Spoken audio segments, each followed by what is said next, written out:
Question. Mhm. I've had this conversation before a couple times. At the risk of sounding incendiary, some traditions, there's such a wealth of knowledge there and a real line of illuminates. You see it in Islam, within Sufism, or in Buddhism, and some of like the Buddhist illuminates in China. And you have these real kernels and incredible traditions, and yet the surrounding area then gets taken over still by what we would call very regressive tendencies. So you get like Mao's revolution in China, or you get the state of affairs in essentially dictatorships and what's it called, terrorist-run regimes in the Middle East. Or you get a country that's so militaristic, it's like a third of their economy, and they decide that it's their job to be the enforcer for the world, and that only their government is the only acceptable government. You know, you get insanities like that. You're absolutely right. Everything degenerates, and that's why it has to be refreshed over and over and over. But everything in nature is like that. Now, we make it worse because notice what we do is we elaborate with our minds, right? Like a perfect example would be, okay, I was, some guy in the United States, a smart guy, you know, gets to thinking one day, a little neurotic, gets to thinking one day saying, there's all these people in Africa that are hungry. And if I do a little math here and I extrapolate a bit here or there, what I see is that we're going to get overpopulated. There's not going to be enough food for all these people. Oh my God, we're going to have a population explosion. Quick, somebody do something, right? And then, you know, somebody caught the cold. Somebody had got the cold here in America, but they caught it in China. And they said, oh my God, we're going to be overpopulated. We got to do something quick. So they passed a one-child policy. That's not nature. That's the mind, okay? So then now 20 years, 30 years later, they didn't think, oh, wait a minute, in our culture, you know, because they're stronger and they're more reliable for hard work, or in other reasons that I don't know about, there's a preference for boys. So there's a huge imbalance of boys and girls, right? So well-meaning people trying to save the world use their minds to figure out a solution, not realizing that it had already been taken care of. And so then they create a big mess out of nothing. And so that's how it goes. And that's why Taoism is so attractive. I mean, not just through the ages, but right now, because we need a return to naturalness, right? To the wisdom of this of God's mind, right? I don't know how do you call this, you know? But do you see what I'm saying? And so the conceptual elaborations, we need less of that. We need less ideology and more sensitivity to the natural order of things. And so that's the example I you know, just came to mind as one example. I know I've kind of beaten it to death, but it's a problem. And so we're enamored with our thoughts a little bit more than we should be, and our concepts and our constructs, because they all get outdated. They all not one. And that's why if you can find something that's truly stood the test of time and has served as a foundation for numerous different traditions of human development, let's say, or social development, or even military development, then there may be something there, right? But it doesn't take 20 volumes. It takes 81 pages. And those are short pages at that. And so I guess that's what I have to say about that. I mean, we primates weren't really.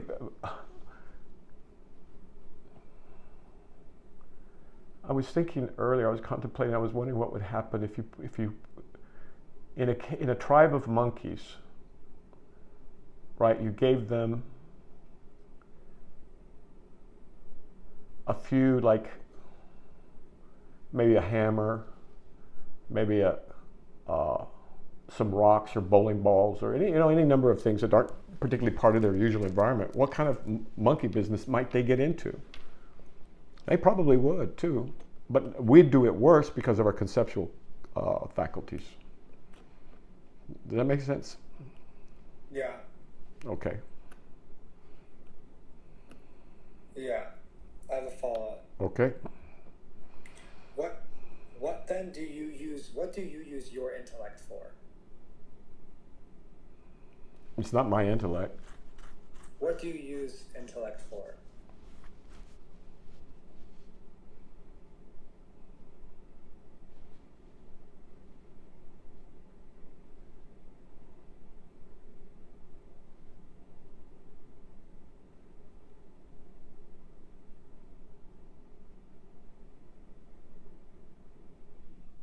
I don't know. The two things that come to mind are shadow boxing, and then the other one is what is it? The ritual suicide, sobuku. What is it called? I said it wrong. Yeah. Or something like that, or just it's a way to get I don't know. I have to think about that. I don't know. I honestly don't know. Because when something needs to be known, it manages to get there, and it's not well. Like for example, well, you'll see in your own experience, you'll see that some things will come to you, and you'll go, well, where the hell did that come from? And you realize you didn't think it, and you never heard it before, and that just happens. I don't know. I haven't thought about that. And also, my intellect, that doesn't make any sense. Now that I think about it, all intelligence is collective. And so, Yes. so just like I can't have a brain that's not made up of a lot of different cells, and I can't have a brain that doesn't include the body yet. And whatever the brain learns has to be transmitted from other people directly, or through books, or through words, or through watching them, or happenstance, whatever. I'm not sure that the intellect exists independently from the rest. Maybe that's what's giving me a problem. No, it certainly doesn't. So here's why I asked. Okay. There's a lot of discussion in Taoism. Geez, you're going to have me jump off a cliff and then, okay, go ahead. Go ahead. Well, no, it'll tie back, trust me. All right, that's a big question. Keep going. There's a lot of discussion in Taoism about you want to strike the right, you want to walk the razor's edge, you want... Razor's edge? I'm using a metaphor. Yeah, where'd that come from? Razor's edge. And you don't want to get too... You don't want to be quietistic. They say quietism. Yeah, we call that the middle way. And you don't want to be overly active. Don't fall into oblivion, but don't have the hyperactive one. We call it the middle way, not the razor's edge. Yeah, sorry. Okay. The razor's edge makes it a lot more dicey. Okay, keep going. Hold to the middle. Yeah. Right. Hold to the center. What does quietism look like? These guys that go in, they meditate, and that's all they do is meditate. They don't do anything else. Okay. I mean, that's one example of it. Or people who use the trappings of, say, the Dharma as it's practiced in the U.S. People that don't want to socialize anyway, find an excuse. Or people who do want to socialize, they can do the same thing, right? They use the Dharma for other purposes, which is okay. I mean, big Dharma social clubs in Northern California. That's interesting because I have not had that impulse generally, so I also haven't seen that or been around people who have really dived into Dharma stuff. I'm not sure what's going on out there right now because I don't. It's a low yield. It's a low yield crowd because they're there for socialization. They're there to find a mate, right? And great, more power to them. They can kind of sub-select, right, for intelligence and for caring and for empathy and for liberal education or something. It's like a dating club, and that's fine, but it's not a teaching situation, usually. Mm-hmm. I mean, with many exceptions, obviously. Okay, so I wanted to know what quietism was to then get back to this intellect thing. Stilling the intellect, almost to the point of minimal to no thinking every day, that's not quietism?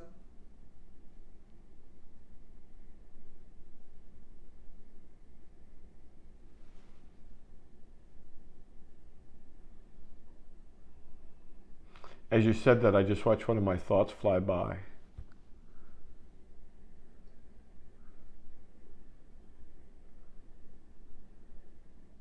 Sometimes they fly in pairs.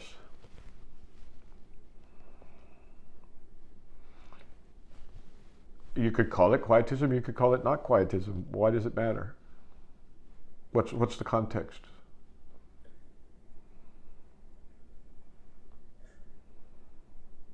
The context is I don't think I quite understand the value of certain thoughts. So What is this, if not a thought? yeah.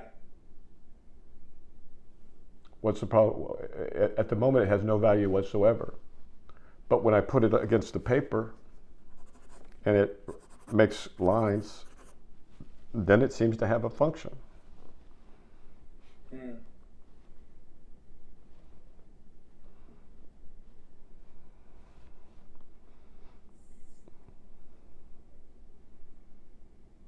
Don't get hung up on the words. The words are never the thing, ever.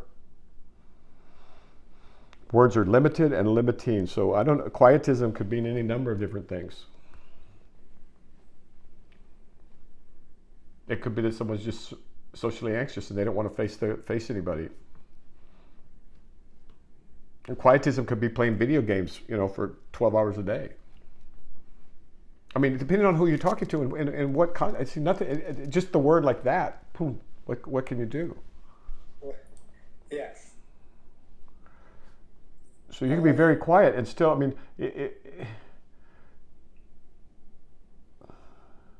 when you understand what thoughts are completely, then ask the question again. But yeah, let them die a natural death.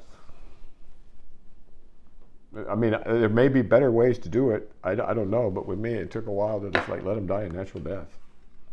And then you learn to be without thoughts, and then, is that quietism? Maybe.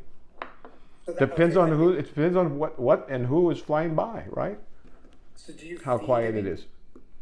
That's my question. Do you feed any? In the mornings, yeah, I put peanut shells and some. I put some whole peanuts, right? And I put some bird seed. So yeah, I'm guilty as charged. I'm not joking. I'm not joking at all. Okay. So you're still holding on to this notion that there's such a thing as thoughts and objects, and that they're different things, right?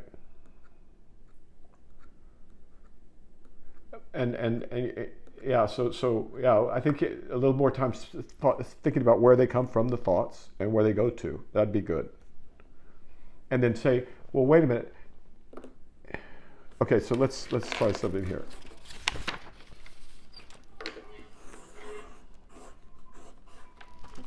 Is this a thought? I had a thought about it. Okay, well, that's not what I'm asking about. Yeah, it's a thought. Well, I'm not trying to. I don't want you to just answer because you feel like you have to. Okay, so then let me ask you about this one.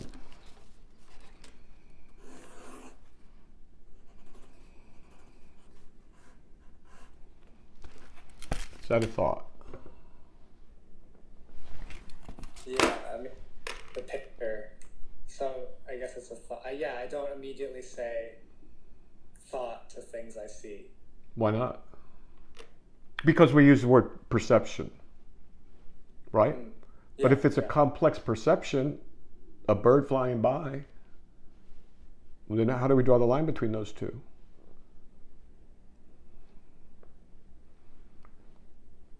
But don't force it. Don't push it. It'll evolve on its own. You'll grow in understanding as you go along. And I don't know of any shortcut around that. I mean, I had it was just time, and concerted effort over a period of time. But yeah, I can't. I'm having difficulty distinguishing. No, why would I want to? What I do call my thoughts are the ones that are the most garbagey, and they're the least beautiful, and the less elegant, and the less perfectly, arrayed, right? Just so. But those are just words. Don't get lost in them. All right. Yeah. Okay. All right. Good. Anything else?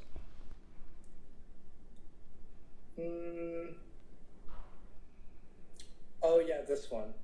All right. Okay.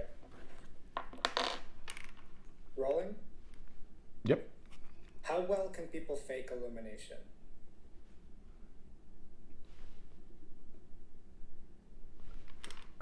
To whom? To Dharma novitiates. Perfectly. You know, I've seen Zen guys do it for quite a period of time too. Yeah, those people need to be protected because they're taken advantage of and they're used. And so, yeah, it's very easy once you know what you're looking for. But how would you know? How would you identify an enlightened person or an awakened person? How would you do that?